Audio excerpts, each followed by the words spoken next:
ಈ ವಿಡಿಯೋದಲ್ಲಿ Instagram ರೀಲ್ಗಳಿಗೆ cover ಅಥವಾ ಥಂಬ್ನೈಲ್ ಹಾಕೋದು ಹೇಗೆ ಅಂತ ನೋಡೋಣ. ದೊಡ್ಡ ದೊಡ್ಡ ಬ್ರ್ಯಾಂಡ್ಗಳು ಕೂಡ ರೀಲ್ ಕವರ್ಗಳನ್ನು ಬಳಸಿ ಹೆಚ್ಚು ಆಡಿಯನ್ಸ್ಗಳನ್ನು ಅಟ್ರಾಕ್ಟ್ ಮಾಡ್ತಾರೆ. ರೀಲ್ ಕವರ್ ಹಾಕೋದು ಯಾಕೆ ಮುಖ್ಯ ಅಂದ್ರೆ, ನಿಮ್ಮ ಇನ್ಸ್ಟಾಗ್ರಾಮ್ ರೀಲ್ ಎಕ್ಸ್ಪ್ಲೋರ್ ಪೇಜ್ ಅಥವಾ ರಿಸರ್ಚ್ ಫೀಡ್ ನಲ್ಲಿ ಬೇರೆಯವರು ನೋಡ್ಬೇಕಾದ್ರೆ ನಿಮ್ಮ ರೀಲ್ ಯಾವ ವಿಷಯದ ಬಗ್ಗೆ ಇದೆ ಅಂತ ಅವರಿಗೆ ಕವರ್ ನೋಡಿ ಗೊತ್ತಾಗುತ್ತೆ. ಇದರಿಂದ ನಿಮ್ಮ ರೀಲ್ಸ್ ಗಳಿಗೆ ಹೆಚ್ಚು ಆಡಿಯನ್ಸ್ ಗಳು ಸಿಗ್ತಾರೆ. ರೀಲ್ ಕವರ್ ಹಾಕೋದ್ರಿಂದ ಸುಮಾರು 80% ಆಡಿಯನ್ಸ್ ನಿಮ್ಮ ರೀಲ್ ಅನ್ನು ಕ್ಲಿಕ್ ಮಾಡೋ ಚಾನ್ಸಸ್ ಹೆಚ್ಚಾಗುತ್ತೆ. ಹಾಗಾಗಿ ರೀಲ್ ಕವರ್ ತುಂಬಾ ಮುಖ್ಯ. ಇನ್ಸ್ಟಾಗ್ರಾಮ್ ರೀಲ್ಗಳಿಗೆ ಕವರ್ ಹಾಕೋದಕ್ಕೆ ಮೊದಲು ಕ್ಯಾನ್ವಾ ಅಥವಾ ಬೇರೆ ಯಾವುದಾದ್ರೂ ಫೋಟೋ ಎಡಿಟಿಂಗ್ ಆ್ಯಪ್ಗೆ ಹೋಗಿ ರೀಲ್ ಸೈಜ್ಗೆ ಕವರ್ ಅನ್ನ ಎಡಿಟ್ ಮಾಡಿ ನಿಮ್ಮ ಗ್ಯಾಲರಿನಲ್ಲಿ ಸೇವ್ ಮಾಡ್ಕೊಳ್ಳಿ. ಈಗ ಇನ್ಸ್ಟಾಗ್ರಾಮ್ ಓಪನ್ ಮಾಡಿ ನಿಮ್ಮ ಪ್ರೊಫೈಲ್ಗೆ ಹೋಗಿ ಪ್ಲಸ್ ಬಟನ್ ಮೇಲೆ ಕ್ಲಿಕ್ ಮಾಡಿ.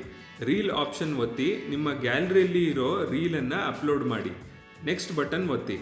ನ್ಯೂ ರೀಲ್ ಪೇಜ್ಗೆ ಹೋಗಿ ಇಲ್ಲಿ ಎಡಿಟ್ ಕವರ್ ಮೇಲೆ ಟ್ಯಾಪ್ ಮಾಡಿ. ಈಗ ಎಡಿಟ್ ಕವರ್ ಪೇಜ್ನಲ್ಲಿ add from camera roll button ಮೇಲೆ ಕ್ಲಿಕ್ ಮಾಡಿ. ಈಗ ನಿಮ್ಮ ಮೊಬೈಲ್ ಗ್ಯಾಲರಿ ಓಪನ್ ಆಗುತ್ತೆ. ಸೇವ್ ಮಾಡಿರೋ ರೀಲ್ ಕವರ್ ಅನ್ನ ಸೆಲೆಕ್ಟ್ ಮಾಡಿ ಮೇಲೆ ಕಾಣಿಸೋ ಡನ್ ಬಟನ್ ಅನ್ನ ಒತ್ತಿ. ಈಗ ಇನ್ನುಳಿದ ಡೀಟೇಲ್ಸ್ಗಳನ್ನ ಫಿಲ್ ಮಾಡಿ ರೀಲ್ ಅನ್ನ ಶೇರ್ ಮಾಡಿ. ನಿಮ್ಮ ಇನ್ಸ್ಟಾಗ್ರಾಮ್ ಪ್ರೊಫೈಲ್ ಓಪನ್ ಮಾಡಿ ರೀಲ್ಸ್ ಪೇಜ್ನಲ್ಲಿ ಚೆಕ್ ಮಾಡಿ. ನಿಮ್ಮ ಇನ್ಸ್ಟಾಗ್ರಾಮ್ ರೀಲ್ ಕವರ್ ಈಗ ಅಪ್ಲೋಡ್ ಆಗಿದೆ. ಈ ರೀತಿ ನೀವು ನಿಮ್ಮ ಇನ್ಸ್ಟಾಗ್ರಾಮ್ ರೀಲ್ಗಳಿಗೆ ಕವರ್ ಇಮೇಜ್ ಆಡ್ ಮಾಡೋದ್ರಿಂದ ಹೆಚ್ಚು ವ್ಯೂಸ್ಗಳನ್ನು ಪಡಿಬೋದು. ಈ ಥರದ ಹೆಚ್ಚು ವಿಡಿಯೋಗಳಿಗಾಗಿ ಟೆಕ್ ಟಾಕ್ ಇನ್ ಕನ್ನಡ ಚಾನೆಲ್ನ ಪ್ಲೇಲಿಸ್ಟ್ಗಳನ್ನು ನೋಡಿ.